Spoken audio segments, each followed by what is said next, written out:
အမျိုးသမီးဇက်ကောင်ဤတိတက်အဆောင်ဖြစ်10နှစ်တိတိတာဝန်ထမ်းဆောင်ခဲ့ပြီးနောက်အားလုံးကငါ့ကိုသူမ၏တစ္ဆာရှိဆုံးခွေးတစ်ကောင်ဟုပြောကြသည်ထို10နှစ်အတွင်းငါသည်သူမအတွက်ကြည်စံများကိုကာကွယ်ပေးခဲ့ပြီးဓာတ်တံရများကိုလည်းခံယူခဲ့ဘူးသည်သူမကညလေကောင်တွင်မုတ်စားခြင်းသည်ဟုတခုံပြောလိုက်ရင်ငါသည်မိုးတိတ်ထန်စွာရွာသွန်းနေသည်ကိုဂရုမစိုက်ဘဲကီလိုမီတာ20ပြေးလွှားသွားခဲ့သည်ငါကိုယ်တိုင်မြင်လျင်သူမကိုဘဝတစ်လျှောက်လုံးကာကွယ်ပေးသွားမည်ဟုထင်မှတ်ထားခဲ့သည်သို့သောထိုနေ့တွင်သူမအတွက်အရက်ပလင်းကိုကာကွယ်ပေးရင်းမျက်လုံးထောင်တွင်ဒဏ်ရာရရှိခဲ့ရာသူမကမူငါ၏သွေးများကသူမ၏အစင်းမြင့်ဝတ်စုံကိုညစ်ပတ်စေသည်ဟုဆက်ဆုပ်ရွှင်ရှာခဲ့သည်မှန်ထဲတွင်နှက်ဆိုင်စွာကြံရင့်နေသောအမာရုပ်ကိုကြည့်ရင်ငါရုတ်တရက်ညှင်းငွေသွားခဲ့သည်ငါအိမ်အောင်ပြုခြင်းသည်မိသားစုတစ်ခုရှိခြင်းသည်ဒဏ်ရာရရှိခြင်းတွင်ဒေါသထွက်၍အေးဆက်ဆက်စုချင်းငွေထုတ်ပေးမည်မဟုတ်ဘဲငါအတွက်မျက်ရည်ကျပေးမည်သူတဦးကိုလိုချင်သည်သို့သောငါနှုတ်ထွက်လွှာတင်လိုက်သည့်ခရိုက်တွင်မာနာကြီးလာသောအပြိုကြီးသည်လုံးဝယူသွတ်သွားခဲ့သည်သူမသည်ရဲရဲနေနေသောမျက်လုံးများဖြင့်ငါ၏နက်ကတိုင်ကိုဆွဲကင်လိုက်ပြီးအတန်များတုံရင်လျက်နင်အလုတ်ကနှုတ်ထွက်ဖို့ဘသူကခွင့်ပြုလို့လဲငါနင့်ကိုမွေးမြူထားတာ10နှစ်ရှိပြီနင်ဘလို့လုံးငါကိုစွန့်ပစ်ပြီးအခြားသူကိုတွားရှာရဲတာလဲဟုပြောခဲ့သည်ငါ၏နာမည်မှာချန်ဖုံးဖြစ်ပြီးလင်းမိသားစုမှာအပြိုကြီးလင်းဝေဝေ၏တည်တံ့အဆောင်ဖြစ်သည်ဒီအလုတ်ကိုလုတ်ကင်ခဲ့သည်မှာ10နှစ်တိတိရှိပြီဖြစ်သည်ဒီနေ့သည်ငါ၏အသက်30ပြည့်မွေးနေ့ဖြစ်ပြီးအပြိုကြီးကိုနှောက်ယှက်ခြင်းသည့်ချမ်းသာသောဒုတိယမြ62ဦးကိုတန်ရှင်းရေးလုပ်ပေးခဲ့ရုံများရှိသည်လက်လွန်သွားခဲ့သည်တင်း၏အကောင့်ထဲသို့ယွမ်တစ်ဆက်သူည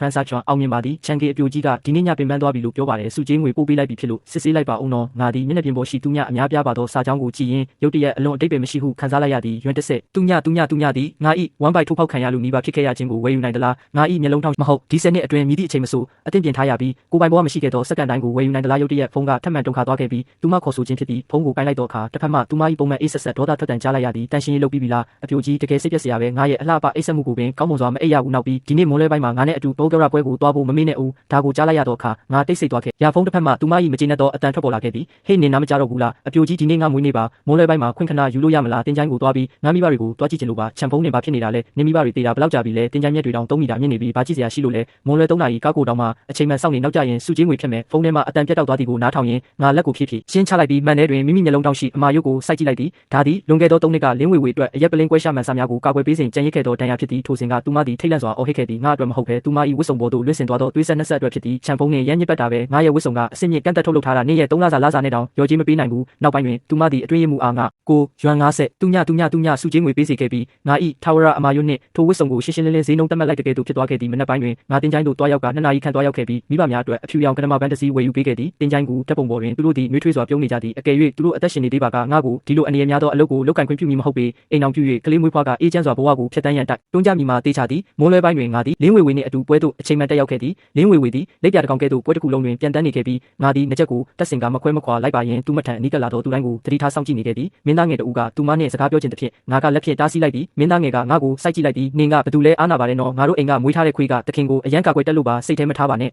ဲ့နော်ပတ်ဝန်းကျင်ရှိလူများကြားလိုက်ရတော့ခါရေမောကြသည်ဖုန်းကြီးအပြိုကြီးကခွေးလိုထပ်မံချီးမွမ်းခံရပြန်ပြီးညနေ7 နာရီတွင်ပွဲပြီးဆုံးသွားခဲ့ပြီးအရက်မူနေသောလင်းဝေဝေကိုဗီလာသို့ပြန်လဲပို့ဆောင်ပေးခဲ့သည်သူမသည်နောက်ခန်းတွင်လဲလျောင်းနေရင်ရုတ်တရက်ငါ၏မောင်းနှင်သူထိုင်ကုန်နောက်ကျောကိုကန်လိုက်သည်ချန်ဖုန်းငါရေးစားတဲ့မိုးတိမ်တောင်စခန်းရဲ့ရေပူစမ်းရေနွေးချမ်းတောက်ချင်တဲ့အပြိုကြီးခုကနောက်ကျနေပြီးအဲ့ဒီနေရာကဆိုင်တွေအားလုံးပိတ်ကုန်ပြီးငါကယူမဆိုင်ဘူးငါတောက်ချင်တဲ့ခုချက်ချင်းသွားမဟုတ်ရင်နင့်ကိုအလုတ်ကထုတ်မယ်ငါတိတ်ဆိတ်စွာစကီယာရင်ကိုလှည့်လိုက်ပြီးမြို့ပြင်သို့ဦးတီမောင်းနေခဲ့သည်ကားပြတင်းပေါက်အပြင်ဘက်ရှိမြို့၏မိအောင်များကအရှိန်ဟုန်ဖြင့်နောက်ဆုတ်သွားခဲ့သည်ငါရုတ်တရက်လွန်ခဲ့သော10 နှစ်ကလင်းဝေဝေနှင့်ပထမဆုံးတွေ့ဆုံခဲ့သည့်အဖြစ်အပျက်ကိုတတိယသွားခဲ့သည်ရုပ်ရည်ကတော်တော်ချောတာပဲနောက်ပိုင်းငါနဲ့လိုက်ခဲ့မင်းကိုအဆင်ပြေစေရမယ်10 နှစ်ကုန်လွန်သွားခဲ့ပြီးငါသည်အပြစ်ကင်းသောလူငယ်တဦးမှသူမမွေးမြူထားသောခွေးတစ်အောင်ဖြစ်လာခဲ့သည်ကားကိုမိုးတိမ်တောင်စခန်းသို့မောင်းနှင်သွားရဆိုင်များပိတ်ထားသည်မှာတေချပေးသည်ငါသည်တာဝန်ကျမန်နေဂျာကိုအချိန်တန်ကြာတောင်းပန်ခဲ့ပြီးအပိုထစ်ငွေငါသူညပေးဆောင်ခဲ့ရမှနောက်ဆုံးရင်နွေးချမ်းတကန်းကိုဝယ်ယူနိုင်ခဲ့သည်ဗီလာသို့ပြန်ရောက်သောအခါလင်းဝေဝေ၏အတွင်းရမှုကငါကိုပြောခဲ့သည်အပြိုကြီးအိပ်ပျော်သွားပြီးပစ္စည်းကိုငါကိုပေးလိုက်ပါကောင်းပါပြီဒါဆိုဒုက္ခပေးရတာပေါ့နောက်နေ့နက်စောတွင်အရင်ကအိမ်အောင်ရေး website ကစီစဉ်ပေးထားသောကော်ဖီဆိုင်သို့တိတ်တဆိတ်သွားခဲ့သည့်အမျိုးသမီးဘက်မှနာမည်မှာစူးဝံဖြစ်ပြီးမူလာတန်းကျောင်းဆရာမတဦးဖြစ်ကရုပ်ရည်တန့်ပြန်သားရပြီးစကားပြောတတ်မှာအလွန်နူးညံ့လာသည့်ခြံစကားကဘာလုပ်တာလဲရှင်ငါခဏတာဝေခွဲမရဖြစ်သွားခဲ့သည်လက်ရှိမှာတော့ကိုပိုင်လုံခြုံရေးအကြံပေးပါအမှန်တော့အဆောင်ပေါ်တော်တော်လေးအားကိုးရမယ့်ပုံပဲနော်ဒါဆိုပုံမှန်အလုပ်များလားရှင်တော်တော်လေးအလုပ်များပါတယ်အမြဲတမ်းအသင့်ပြင်ထားရတယ်ပတ်စံရှာရတာမလွယ်ပါဘူးနော်သမီးတို့လည်းအတန်းကြီးတွေကိုတင်ရတော့အချိန်ပိုခါတိုင်းဆင်းရတယ်လေငါတို့တော်တော်လေးစကားပြောလို့ကောင်းခဲ့ကြသည်သူမသည်ငါ၏မိဘများစောစီးစွာကွယ်လွန်သွားသည်ကိုကြားသိရသောအခါမျက်လုံးထဲတွင်တနာကယူနာများထွက်ပေါ်လာခဲ့သည်နောက်ပိုင်းနင်အိမ်ချက်ဟင်းရတွေစားခြင်းရင်ငါစီလာခဲ့လို့ရပါတယ်ငါဝတ်သားနီချက်ကောင်းကောင်းချက်တက်တယ်လေငါသူမ၏နှွေးထွေးသောပြုံးပြမှုကိုကြည်ရင်စိတ်ထဲရှိအေးခဲနေသောထောက်တနေရသည်ရုတ်တရက်ရှုပ်ပါသွားခဲ့သည်နောက်တစ်ပတ်တွင်ထပ်မံတွေ့ဆုံရန်ချင်းဆိုခဲ့ကြသည်ငါ၏စိတ်တက်မှာထူးဆန်းစွာပေါ်ပါသွားခဲ့စဉ်ရုတ်တရက်ဖုန်းကတုန်ခါလာခဲ့ပြီးဖုန်းကိုကင်လိုက်သည်နှင့်လင်းဝေဝေ၏ဒေါသထွက်နေသောအော်ဟစ်တန်ကြားလိုက်ရသည်နင်ဘဲကိုတေးသွားတာလဲငါကို10 မိနစ်ပေးမယ်စလာလိုင်းကဘာစီချက်ချင်းလှိမ့်လာခဲ့စလာလိုင်းကဘာ၏အစင်းမြင့်ပစ္စည်းများရောင်းချသောထပ်သို့ရောက်ရှိသွားသောအခါလင်းဝေဝေသည်ဆိုင်ဝန်ထမ်းတဦးကိုလက်ညှိုးထိုး၍ဆဲဆိုနေသည်ကိုတွေ့လိုက်ရသည်နင်တို့ဘာဆိုင်လဲငါသဘောကျတဲ့အိတ်ကိုဘာလို့အချငါသူကိုရောင်းတာလဲ ငါဘသူလဲဆိုတာတိလားငါမင်းတို့ဆိုင်ကိုပိတ်ပစ်အောင်လုပ်လို့ရတယ်ဆိုတာယုံလားဆိုင်ဝင်တန်းမှာငိုလို့မတက်ဖြစ်နေသည်လင်းမင်းကလေးဒီအိတ်ကဒီမျိုးသမီးကအရင်ကြိုတင်မှယူထားတာအမှန်ပါပဲရှင်ဘေးတွင်ရက်နေတော့နူးညံ့ပျော့ပြောင်းသည့်အမျိုးသမီးကြီးမှလည်းလင်းဝေဝေဤဒီလိုအမှုအရာကြောင့်ထိတ်လန့်သွားခဲ့သည်ငါခြေလန်းအမြန်လန်း၍ရှေ့သို့သွားလိုက်သည်လင်းဝေဝေသည်ငါကိုတွေ့သည်နှင့်အဝတ်လက်မောင်းကိုချက်ချင်းဆွဲကင်လိုက်သည်ခြံဖုံးသူမကငါသဘောကျတဲ့အိတ်ကိုလူနေတာငါအတွက်အဲ့ဒီအိတ်ကိုပြန်လဲလူယူပေးထိုမျိုးသမီးကြီးကရှင်းပြရန်စူးစမ်းစဉ်လင်းဝေဝေကလက်ပြန်ရရန်ပြုလုပ်လိုက်ရာငါကချက်ချင်းတားဆီးလိုက်ပြီးအများပြည်သူနေရာမှာစီကန်းရှိပါဦးနင်ကဘသူဘက်ကစကားပြောပေးနေတာလဲငါနင့်ကိုမွေးမြူထားတာ10နှစ်ရှိပြီခွေးတကောင်မွေးထားတာတော့မမီဘူးခွေးကတော့ဘသူထမင်းကျွေးလဲဆိုတာသိသေးတယ်ငါကြားထဲမှာဝင်ရောက်စစ်ဆက်ညှိနှိုင်းပေးခဲ့သည်လင်းဝေဝေအတွက်ပစ္စည်းအသစ်ပြန်လဲမှယူပေးမည်ဟုကတိပေးလိုက်မှသူမကဒေါသတကြီးဖြင့်ပွဲသိမ်းလိုက်တော့သည်ကားပေါ်သို့ပြန်ရောက်တော့အခါသူမသည်မျက်နှာတစ်ခုလုံးအေးဆက်နေပြီးရုတ်တရက်ငါ၏ဖုန်းကိုလူယူလိုက်သည်ဒီနေ့နေပါအရေးကြီးကိစ္စတွေအလုံးများနေလဲဆိုတာငါကြည့်ရတာပေါ့ငါစိတ်ထဲတင်းကျပ်သွားပြီးပြန်လဲလူယူရန်ကြိုးစားတော့လဲနောက်ကျသွားခဲ့ပြီဖြစ်သည်သူမသည်ငါနှင့်စုဝိုင်း၏ဆက်လိုက်ထားသောမှတ်တမ်းများကိုတွေ့ရှိသွားခဲ့သည်လင်းဝေဝေသည်ငါ၏ဖုန်းကိုမြှောက်ကင်ထားပြီးမျက်နှာပြင်၏အလင်းရောင်ကသူမ၏မျက်နှာကိုစိမ့်ဖြော့သွားစေသည်သူမသည်ဖြည်းဖြည်းချင်းကောင်းလက်ကြည့်ကအေးဆက်သောအတန်ဖြင့်ခြံဖုံးနေကအိမ်အောင်ရေးချင်းတွေ့ပွဲကိုတွားရဲတယ်ပေါ့အပြိုကြီးငါအသက်30ရှိပြီမိသားစုထူထောင်ချင်တာပုံမှန်ပါပဲမိသားစုထူထောင်မယ်ဟုတ်လားနင်ဘာနဲ့မိသားစုထူထောင်မှာလဲနင်ကငါလင်းဝေဝေရဲ့လူပဲငါတို့လင်းမိသားစုကနင့်ကိုမွေးမြူမထားရင်နင်ကဘာကောင်းမို့လို့လဲအဲ့ဒီမိမကဘသူလဲသူမတလားရှာဖွေနိုင်တဲ့ပတ်စံကနင့်လက်မှာပတ်ထားတဲ့ဒီနာကြီးကိုဝယ်နိုင်လို့လားအပြိုကြီးငါကမင်းငါရမ်းထားတဲ့အဆောက်တယောက်ပါပဲစာချုပ်ပြေးသွားရင်နှုတ်ထွက်ဖို့အစီအစဉ်ရှိပါတယ်နှုတ်ထွက်မယ်ဟုတ်လားချမ်းဖုန်းနဲ့အိမ်မက်မက်နေတာပဲနင်ငါတို့လင်းမိသားစုကိုကြွေးတင်နေတာငါလင်းဝေဝေကိုကြွေးတင်နေတာဘဝတစ်လျှောက်လုံးဆက်လို့ပြီးမှမဟုတ်ဘူးငါရဲ့ခွင့်ပြုချက်မရှိပဲနင်ဘယ်ကိုမှသွားလို့မရဘူးထိုနေ့လုံပြီးနောက်ငါဒီအချုပ်နှောင်ခံလိုက်ရသည်လင်းဝေဝေသည်ငါဤနိုင်ငံကူးလက်မှတ်နဲ့မှတ်ပုံတင်ကိုတင်စီလိုက်ပြီးငါကိုအဆောက်အိမ်ဆောင်မှဘီလာဤမြေအောက်ခန်းသို့ပြောင်းရွှေ့ပိတ်လောင်ထားကတကားဝတွင်အဆောက်နှစ်ဦးကိုလည်းစောင့်ချက်စီခဲ့သည်ဘဲအချိန်မှသဘောပေါက်လဲအဲ့ဒီအချိန်မှထွက်ခဲ့ချံဖုံးနေမှတ်ထားပါနင်ကငါကောက်ယူလာတာနင်ရဲ့အသက်ကငါရဲ့ဥစ္စာပဲငါလက်မလွတ်သေး၍နင်သေးရင်တော့ငါရှိမှာပဲတေးရမယ်မြေအောက်ခန်းထဲတွင်ပြတင်းပေါက်မရှိသဖြင့်နင်းနေညကိုခွဲခြားရခက်ခဲပြီးမိန့်ဖြော့သောမိသည့်တစ်လုံးသာလင်းလက်နေသည်ငါမြင်ညပိတ်လောင်ခံရသည်ကိုမသိပါနေတိုင်းလူအချို့ကအစားတောက်ပို့ပေးတော့လဲအေးဆက်နေသောအကျွင်းကြံများသာဖြစ်သည်တတိယမြောက်ညတွင်မြေအောက်ခန်းတကားပွင့်သွားပြီးလင်းဝေဝေဝင်လာခဲ့သည်ဟေ့အမားကိုတိပြီလားအပြိုကြီးငါမမားပါဘူးငါအိမ်အောင်ပြုခြင်းယုံတင်ပါနင်ကဘသူနဲ့အိမ်အောင်ပြုမှလဲအဲ့ဒီမူလာတန်းကျောင်းဆရာမနဲ့လားငါနင့်ကိုပြောပြမယ်ငါမနေ့ကပဲလူလွတ်ပြီးသူမရဲ့ကျောင်းကိုတွားခိုင်းလိုက်တယ်သူမသားနင့်အလုပ်ကိုထပ်မံလက်ခံရရင်အလုပ်ပြုတ်သွားစေရမယ်လင်းဝေဝေမင်းငါကိုပဲတိုက်ခိုက်ပါသူမကိုမထိပါနဲ့သူမသည်ငါဤတုတ်ပြန်မှုကိုကြည့်ရင်ခဏတာမြင့်တက်သွားပြီးနောက်အတန်ထဲတွင်ယူသွမှုအချို့ပါဝင်လာသည်ချန်ဖုံးနင်ကသူမအတွက်ငါကိုအော်ဟေးရဲတယ်ပေါ့ငါနင့်ကိုမွေးမြူထားတာ10နှစ်ရှိပြီ10နှစ်ဆိုတာရက်အနေငယ်ပဲသိရသေးတဲ့မိမရုပ်တယောက်ကိုမမိဘူးပေါ့အပြိုကြီး10နှစ်အတွင်းငါမင်းအတွက်ဓာတ်တန်ရ3ချိန်ခံခဲ့ရတယ်ပြင်းထန်တဲ့တန်ရတစ်ချိန်ရရှိခဲ့တယ်အယိုးကျိုးတာ9ချိန်ဖြစ်ခဲ့ဘူးတဲ့အပြင်းထန်ဆုံးအချိန်တုန်းကကမှခွဲစိတ်ခန်းထဲသွားခဲ့ရတယ်မင်းငါကိုပေးခဲ့တဲ့ပတ်စံတွေကိုငါတပြားမှမသုံးခဲ့ပါဘူးဒီအသက်ကိုဆက်ဖို့လုံလောက်ပြီလားသူမသည်မူလနေရာတွင်တောက်တင်သွားပြီးငါကိုပထမဆုံးအချိန်တွေ့ရှိခဲ့တဲ့ကဲ့သို့ဖြစ်သွားခဲ့သည်သူမရုတ်တရက်ပြုံးလိုက်ပြီးနင်ကဆက်လို့လုံလောက်ပြီလို့ထင်နေတာလားငါနင့်ကိုပြောပြမယ်မလုံလောက်သေးဘူးနင်ငါကိုကြွေးတင်နေတာဘဝတစ်လျှောက်လုံးဆက်လို့ပြီးမှမဟုတ်ဘူးသူမသည်ငါကိုအေးဆက်စွာစိုက်ကြည့်လိုက်ပြီးစူးဝံအသက်25နှစ်ချင်းစမ်းတက်မူလာတန်းကြောင့်ရဲ့တရုတ်စာဆရာမမိဘတွေကမြို့အနောက်ဘက်မှာနေထိုင်ကြတယ်ချန်ဖုံးနင်ကလိမ္မာပါနဲ့တဲ့သူပဲငါဒါကိုဘာကိုဆိုလိုတာလဲဆိုတာနားလေတင်ပါတယ်ပြောပြီးသည်နှင့်လင်းဝေဝေသည်လှည့်ထွက်သွားခဲ့သည်ငါမြေပြင်ပေါ်သို့အာရုံစွာထိုင်ချလိုက်ပြီးလွန်ခဲ့သော10နှစ်ကလင်း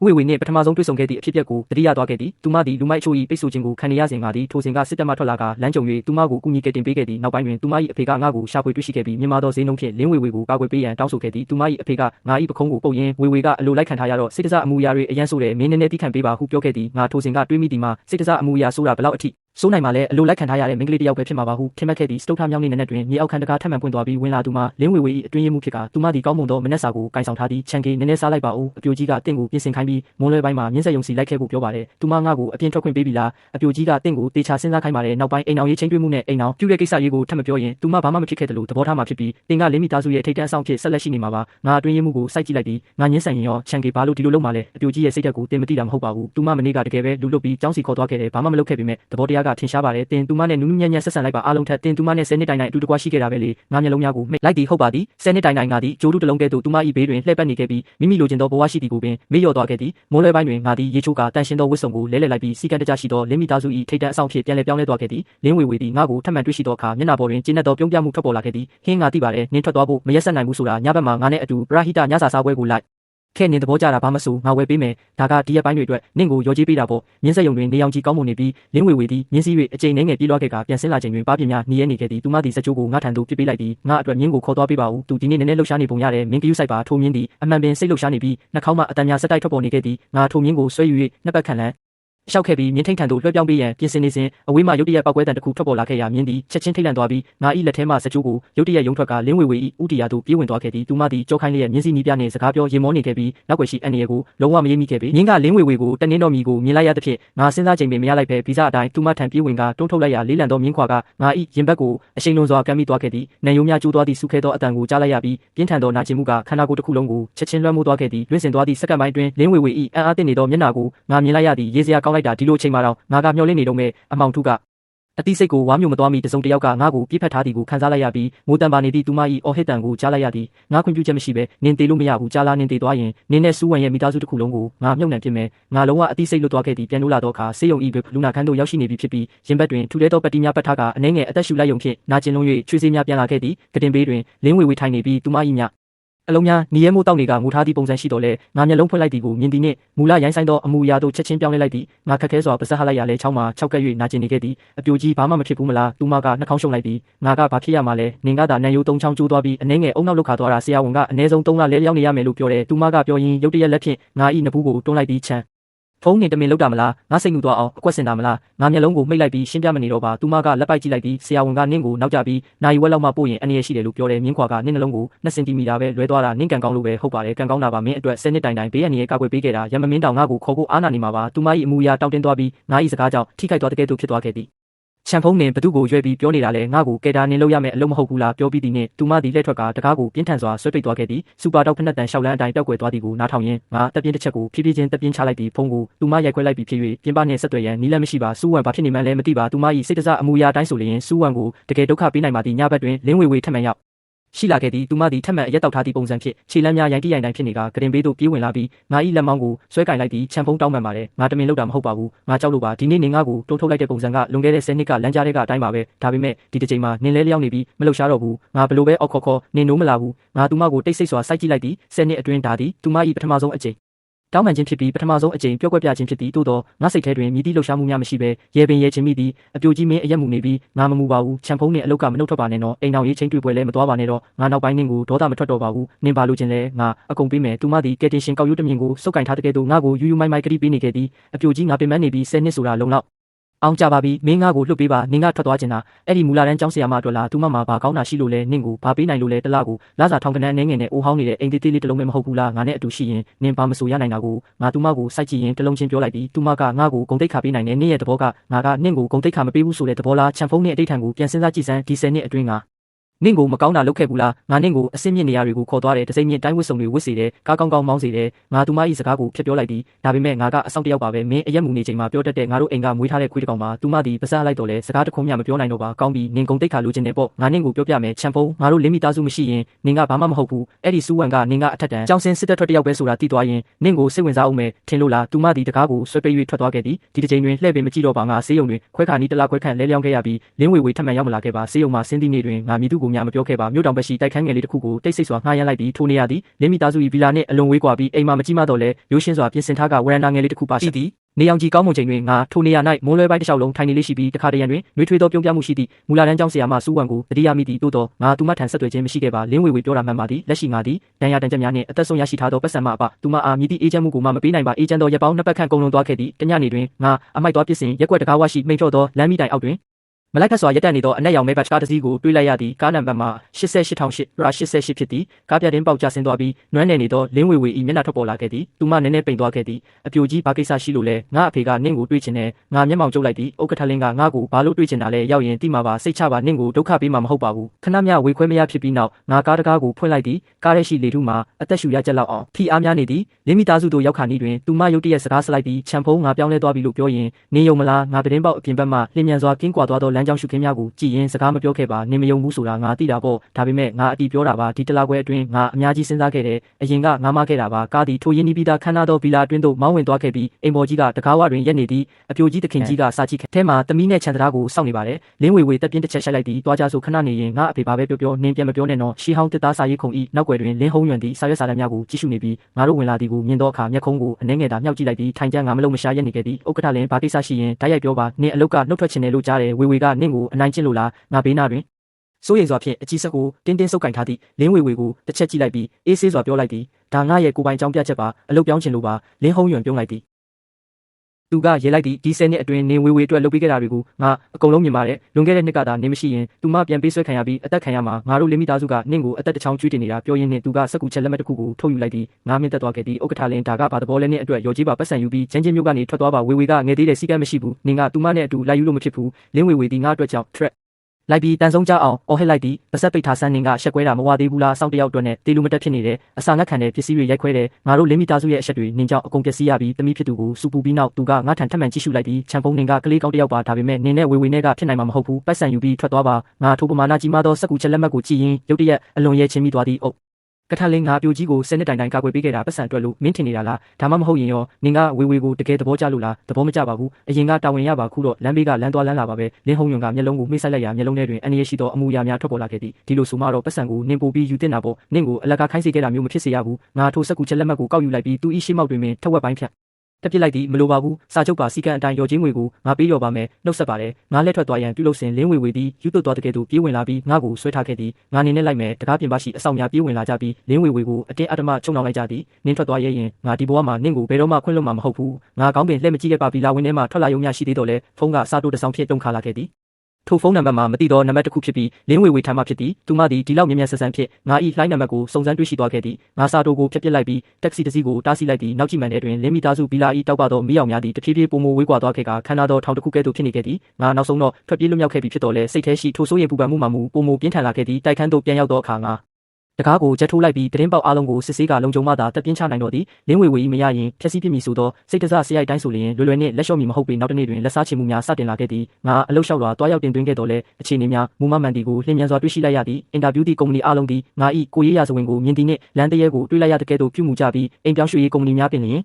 ်ညင်းပယ်ခဲ့ကြသည်ညီလေးငါတို့ကမင်းကိုမလိုချင်တာမဟုတ်ပါဘူးလင်းမီသားစုကသတင်းလွှင့်ထားတာပါမင်းကိုအသုံးပြုရင်လင်းမီသားစုနဲ့ရန်သူဖြစ်မဲ့တဲ့လမ်းကြားဝါသို့ရောက်တော့အခါအနက်ရောင်ဝတ်ဆင်ထားသောအမျိုးသားနှစ်ဦးကငါ၏လမ်းကိုပိတ်ဆို့လိုက်ပြီးငါမလိုက်ရင်ရောတစ်ဖက်လူကလျှက်စစ်တုပ်ကိုထုတ်ယူလိုက်ရလျှက်စစ်တပ်များတစီစီမြေဟောက်သွားခဲ့သည်ဒါဆိုရင်တော့လွန်ကျူးရတော့မှာပေါ့လက်ဖက်ရည်ဆိုင်ခန်းထဲတွင်လင်းဝေဝေသည်လက်ဖက်ရည်ဖြော်နေပြီးသူမနှင့်မလိုက်ဖက်အောင်ကျွမ်းကျင်နေခဲ့သည်သူမကလက်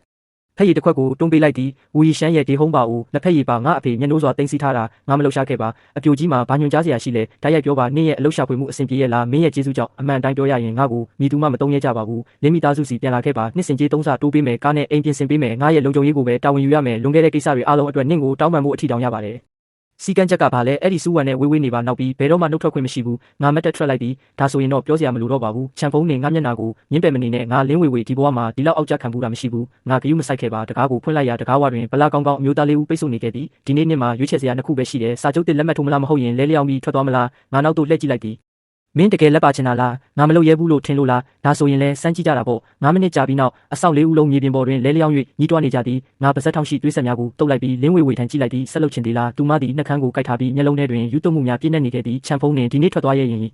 ငါ၏တငယ်အိမ်ကျုံသွားခဲ့သည်မင်းယူနေတာလားချက်ချင်းခုတ်သားကိုချလိုက်မချဘူးနင်းပြန်လာဖို့ဂတိမပေးသေး၍ငါချက်ချင်းပြေးဝင်ကဓာတ်ကိုလူယူလိုက်ပြီးရုံးကန်နေစဉ်ဓာတ်သွားကငါ၏လက်မောင်းကိုခုတ်ချသွားခဲ့တော်လဲငါဓာတ်ကိုအောင်မြင်စွာလူယူ၍အဝေးသို့ပြစ်လိုက်နိုင်သည်သူမသည်မြေပြင်ပေါ်တွင်ထိုင်ချကအကျယ်ကြီးငိုယူတော့သည်ငါသူမ၏လေပင်ရှိဒဏ်ရာကိုကြည့်ရင်နောက်ဆုံးတော့စိတ်မရက်ဆက်နိုင်ပဲစေးတစ်တာကိုရှာဖွေကသူမအတွက်ဒဏ်ရာကိုကုသပေးခဲ့သည်သူမသည်ခေါင်းမော့၍ငါကိုကြည့်ရင်မျက်ရည်များဖြင့်မှုတ်ပေးရင်မနာတော့ဘူးလို့ပြောခဲ့ဘူးတယ်လေငါ၏လှုပ်ရှားမှုများခဏတာရပ်တန့်သွားခဲ